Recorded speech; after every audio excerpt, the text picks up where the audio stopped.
Cláudia. Oi, Gustavo. Hoje o tema não é polêmico, ele é delicado. E delicado porque eu tomei um susto esses dias quando eu estava lendo estatísticas de saúde pública no Brasil, no mundo, e daí eu vi que cerca de 6%, até um pouquinho mais, dos brasileiros estão em estado de depressão. E no mundo todo são mais de 300 milhões de pessoas que vivem, que convivem com essa doença.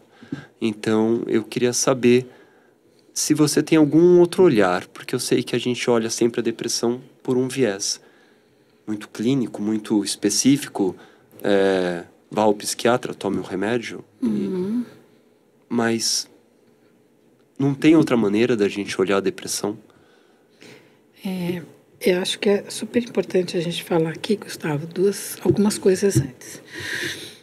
Primeiro que a gente não está absolutamente em nenhum momento contra quem vai no psiquiatra. É um olhar por outros ângulos. Eu não quero invalidar nada, mas eu gostaria de trazer uma outra perspectiva através de um comportamento físico, de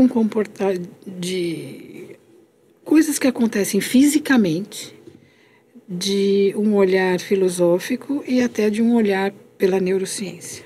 Então vamos começar pelo olhar físico. Muitas vezes, quando a gente está com depressão, e aí eu sempre pergunto, você já olhou para o seu corpo? Você já foi num médico e vê como estão os seus níveis de vitamina B12, de ferro, de vitamina D? São vitaminas muito importantes no desenvolvimento de para mim, pseudo-estado de depressão. Porque às vezes você está com essas vitaminas tão baixas que o seu corpo, não é que você está com depressão, o seu corpo está sem força para andar. Tá fraco. Tá fraco. Então imagina, por exemplo, você foi para uma balada, ou não precisa nem ser uma balada, você saiu, você teve um aniversário de família, saiu do aniversário de família numa quinta-feira, 2 horas da manhã, acordou às 6 para trabalhar.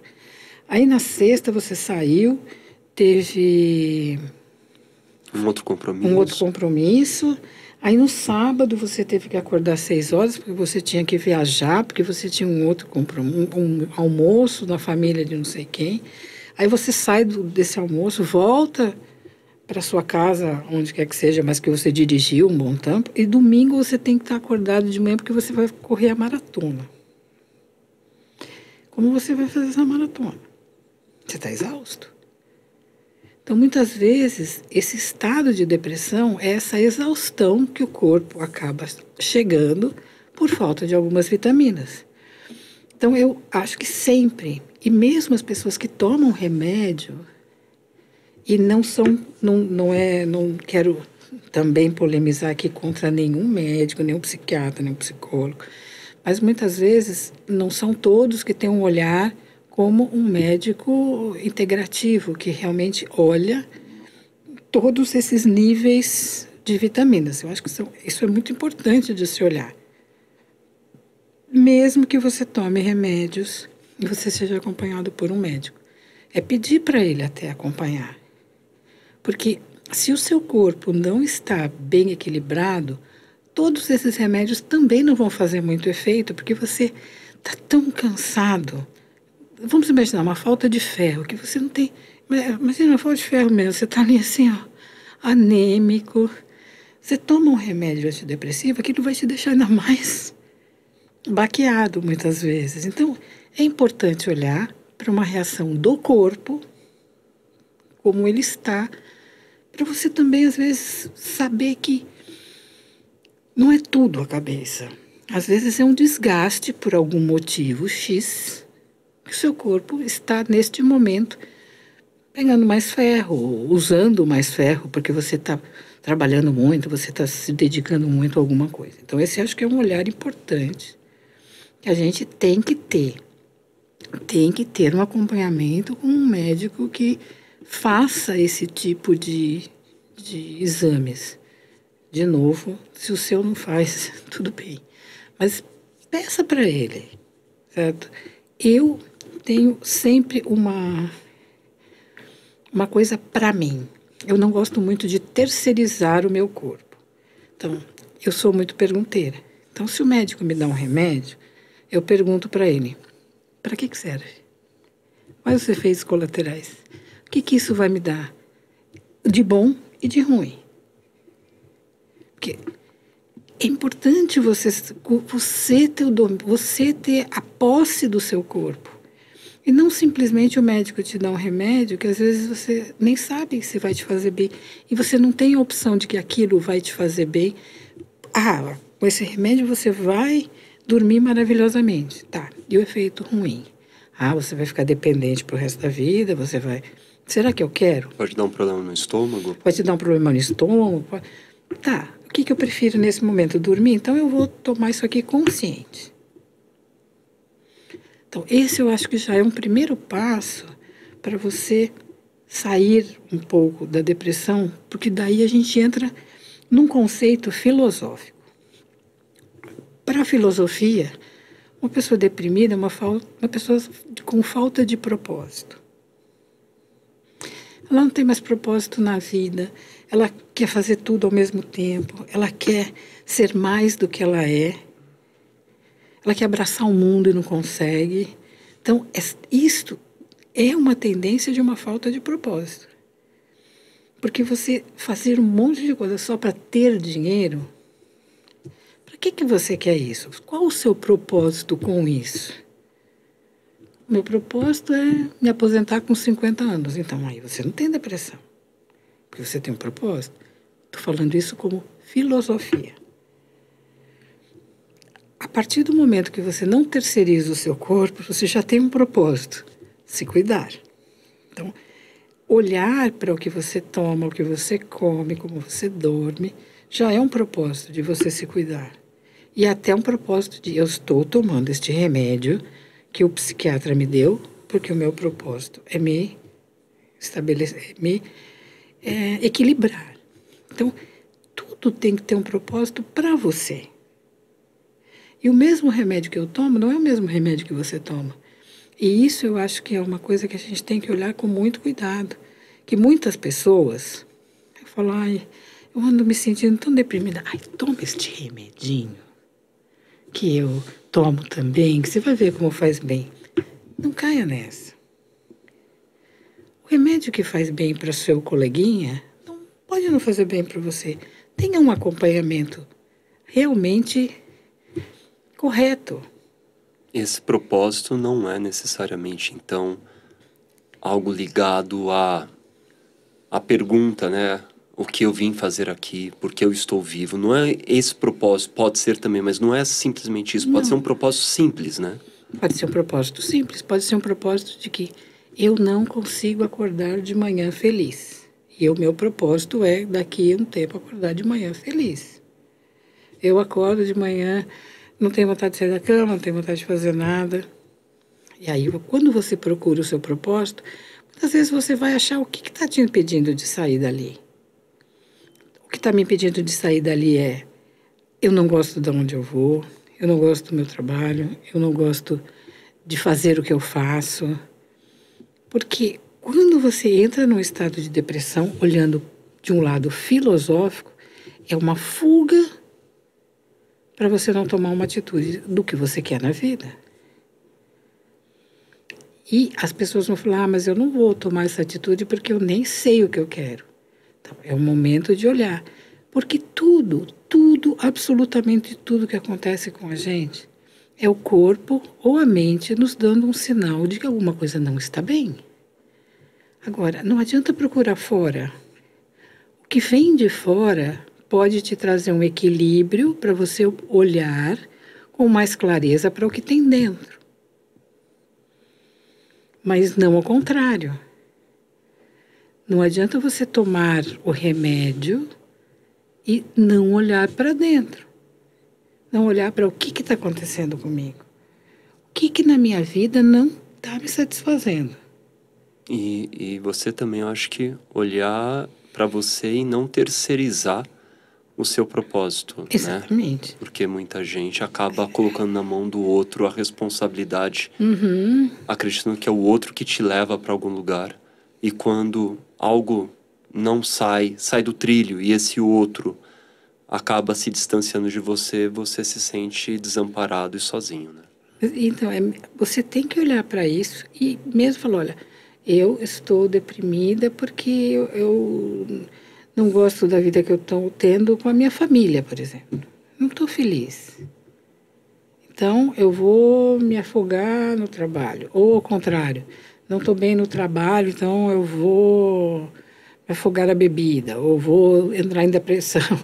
Eu sei que não é uma escolha consciente, mas é uma decisão que você tem neste momento. Porque você entra num looping de aceleração que aquilo vira um vício. Então, você tem que retroceder. Sabe, é mais ou menos uma coisa assim.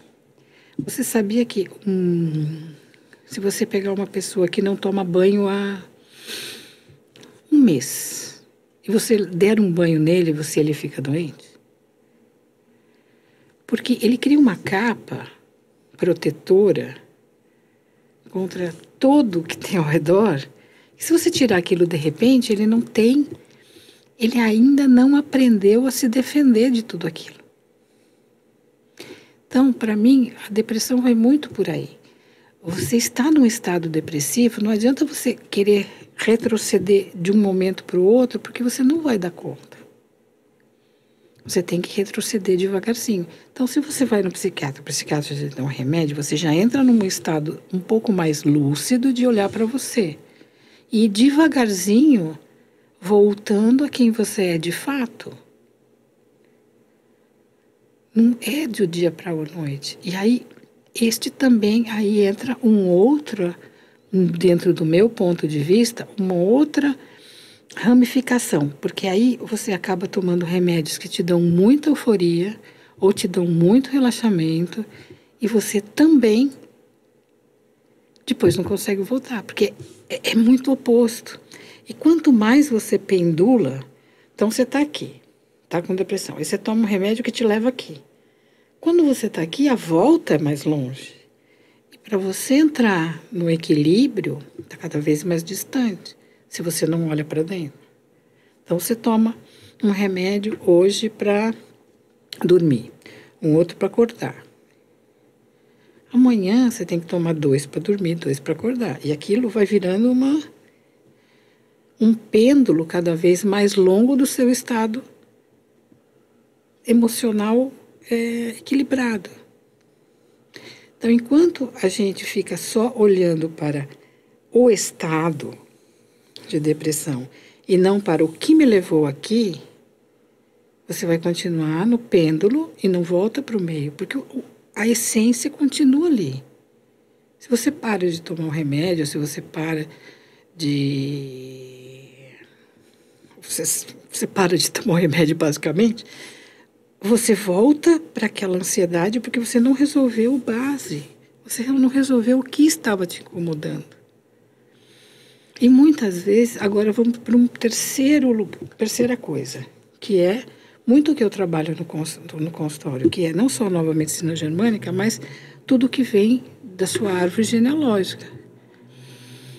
Como a gente já falou aqui várias vezes, aquilo que você sente hoje muitas vezes não é seu. Vem de uma herança genética e que não é coisa de, isso aí é espiritual. Não, isso é biológico. Não é do além. Não é do além, é biológico. Muitas emoções que você tem hoje vêm de heranças genéticas do seu transgeracional. E às vezes uma depressão que você tem hoje, às vezes não é sua. Porém, enquanto você não olhar para lá, você não cura. Então, muitas vezes... Se não é sua, é de quem? Dentro da sua árvore genealógica pode ter existido uma pessoa que teve muita depressão. Se você não olhar para esta pessoa, porque tudo isso geneticamente vem para você.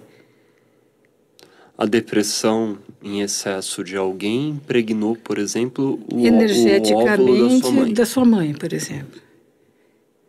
E aí, ali, você precisa ter um olhar para aquilo para se curar.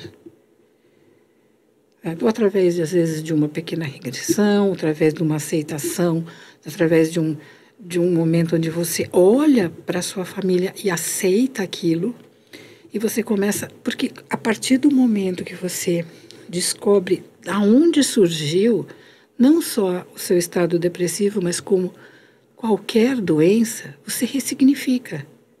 E quando você ressignifica, você paulatinamente volta para o seu equilíbrio. Então, esse seria uma terceira opção. Olhar para o seu transgeracional, da onde vem isso? Ou seja, essa coisa de um discurso de que uma vez em estado de depressão, para sempre você terá depressão, não é verdade, então. Aqui a gente não está falando de verdades ou mentiras. A gente está falando do que eu acredito e do que o outro acredita. Eu acredito que nada neste universo, nem o nosso cérebro, a gente tem a neuroplasticidade. O nosso cérebro não é igual todos os dias. Certo? O que nós temos é informações genéticas dentro de nós, que elas se desenvolvem ou não, que hoje é conhecido como a epigenética. Então, por exemplo, dentro do seu DNA, você tem lá um negocinho que diz, olha, no meu DNA eu posso ter câncer, no DNA eu tenho lá depressão, eu tenho uma tendência a ser depressiva. Você desenvolve isso conforme o meio que você vive e no que você acredita. Então, isso pode estar dentro de você, mas não necessariamente vai se tornar um estado depressivo ou uma doença. Então, por exemplo, eu tenho um câncer de X. Aquele câncer nasceu, teve um ponto onde ele se formou dentro do seu corpo. Então, enquanto a gente não voltar para este ponto, aonde ele foi criado, você acaba não desenvolvendo, você acaba sempre retornando. Então, você se cura desse câncer, daqui a pouco vem um outro, porque você não foi na raiz. Então, o que eu tendo a fazer e o que eu aconselho quem tem uma linha de pensamento como a minha é: procure o cerne, procure aonde começou isso dentro de você, não fuja disso. Aliás, eu ia pedir para você justamente isso, para você poder ajudar as pessoas que querem tentar esse novo olhar. Você conseguiria dar 5 passos para que alguém que acabou de assistir esse vídeo e que está sofrendo nesse momento, nesse estado depressivo, possa, às vezes, começar a olhar para dentro de si, possa prestar atenção? Eu não daria 5 passos, porque como todos nós seres humanos, quando a gente dá 5, o cara já quer estar no 5. Então vamos dar 1. Ótimo. Então, certo? Porque se você fizer este 1, você vai ver que o segundo vem automaticamente. E o primeiro passo é: olhe para você, aonde surgiu isso. Olhe mesmo com cuidado. Quando isso começou em mim? A partir de que momento eu comecei a ter esse estado de depressão? E vai trazendo as informações. O que aconteceu quando foi a primeira crise depressiva? Pergunte então para si mesmo. Muitas perguntas. Onde eu estava? Que momento da minha vida? Aí você pergunta outras... É tudo perguntas, Aí você pergunta: quando eu estava na barriga da minha mãe, como era o relacionamento dos meus pais? Existiam medos que eu saiba? Será que os meus pais estavam felizes? Será que o meu pai, por exemplo, perdeu o emprego e estava desesperado, entrando numa crise? Tudo isso vai influenciar biologicamente. Voltamos aqui, não é uma coisa do além. Vai influenciar biologicamente o seu gene, que você estava lá na barriga da sua mãe, estava recebendo toda aquela carga frequencial dentro de você. Então você acaba tendo reações que vêm de outros lugares. Então é perguntar onde começou, por que começou, o que eu sentia, qual que eram as sensações, e ir buscando o que vem a cada momento. E vai indo para trás. Até o momento que você acredite ou não, você vai falar, é isso. A hora que você fala, é isso, faz assim, você vai ter a sensação de que alguma coisa faz assim dentro de você. E aí você fica muito mais claro para você o caminho a seguir. Porque aí o segundo passo fica mais fácil. Mas tem que ir sem medo. Porque muitas vezes essa viagem dói. Então, se você não está preparado para fazer essa viagem de uma vez, vá fazendo devagarzinho. Mas é importante este agir. Enquanto você não agir, e você vai ficar sempre dependente do outro e do remédio. Esta é a minha visão. E espero que, de alguma forma, tenha trazido um outro olhar para tudo isso, para todos esses estados que nós vivemos, que a gente nem sabe como entrou lá, como chegou, por quê. Mas tudo tem um lugarzinho de onde ele saiu. Vamos olhar isso com mais verdade dentro da gente. E fica aqui com a gente para os próximos vídeos. Te desejo uma ótima semana. Segue a gente, toca o sininho, participa das outras redes sociais, divide com um amigo e me mande a sua opinião, que eu vou adorar saber. Um beijo.